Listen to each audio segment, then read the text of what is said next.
एक गणपतीचा भक्त होता. गणपतीची पूजा करू लागला. पूजा करत असताना काय झालं, उदबत्ती विसरली म्हणून तो उदबत्ती आणायला बाहेर गेला. उदबत्ती घेऊन आला तोपर्यंत काय झालं, त्या गणपतीसाठी नैवेद्यासाठी मोदक ठेवलेले होते. एक उंदीर आला आणि ते मोदक खाऊ लागला.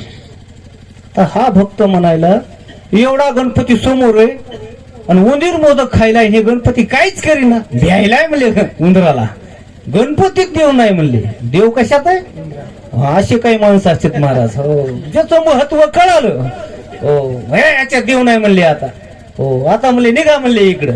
हो, उभा गण नाही म्हणले, आता आडवा गण म्हणले, आता इकडे जास्त म्हणले. हो, असं म्हणजे कुठं कुठं माणसं. त्यानं काय केलं, त्या गणपतीला बाजूला सरलं महाराज आणि उंदराचीच पूजा करू लागला. हे आम्हाला काय, आता काय मोदक खायचेत, काय काही कर उंदराची पूजा. हो, 4-2 दिवस त्यानं केली. उंदीर बी मस्त गुबी झाला.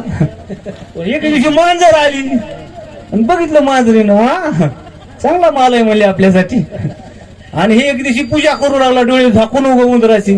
मांजर आली चौरंगावरला गपकन उंदीर घेतला, लागली पळायला.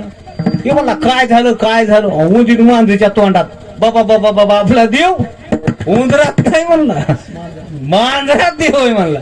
चुकलं म्हणला गणित आपलं. पुन्हा त्यानं काय मांजराची सेवा केली. अशी आहेत बरं का महाराज.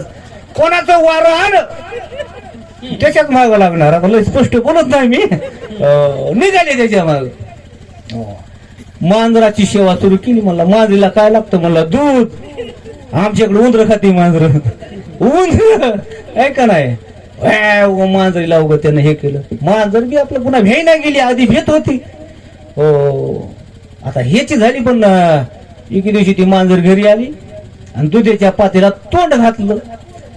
जसं तोंड घातलं त्याच्या बायकून वरून, तसंच बेलनं घातलं.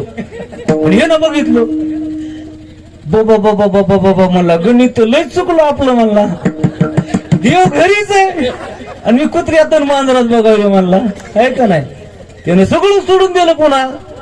आणि मग काय, जे देव जे माझी बायको, तू काय जे सांगशील ते मी तुझं ऐकू. बरं झालं म्हणले. आता जावली मग दळणाचा डबा घेऊन दळण नेऊ लागलो, पाणी भरू लागलो, माळव आणू लागलो, काही करू लागलं महाराज.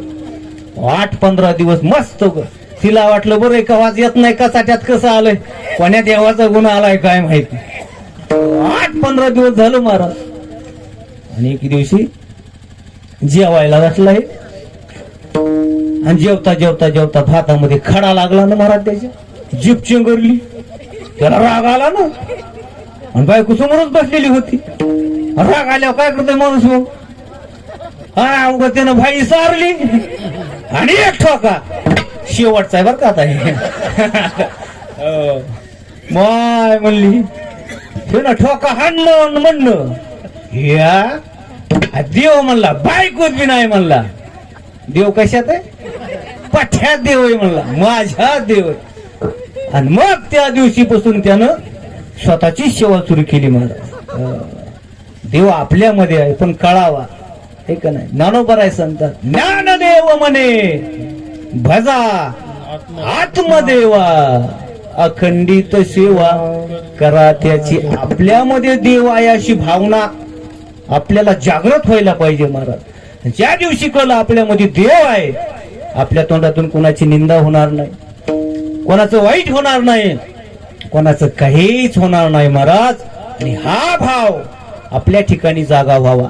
आणि तो कधी होतो, पांडुरंगाचं स्वरूप पाहिल्यानंतर होतो. कोणत्याही देवाचं पहा, भगवान शंकराचं स्वरूप पहा, तो भाव निर्माण होईल. श्री दत्तात्रयाचं स्वरूप पहा, तो भाव तुमच्या ठिकाणी निर्माण होईल. देवाचं स्वरूप पाहिल्यानंतर हा भाव निर्माण होतो, तो भाव आपल्या ठिकाणी निर्माण व्हावा.